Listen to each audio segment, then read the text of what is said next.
Hello guys, welcome to my new blog.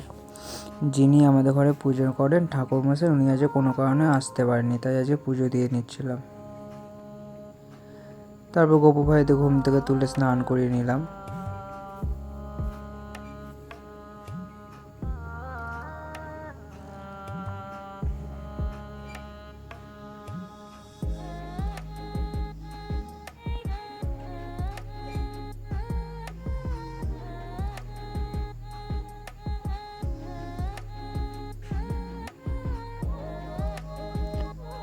তা পুজো দিয়ে আমি খেতে চলে গেছিলাম।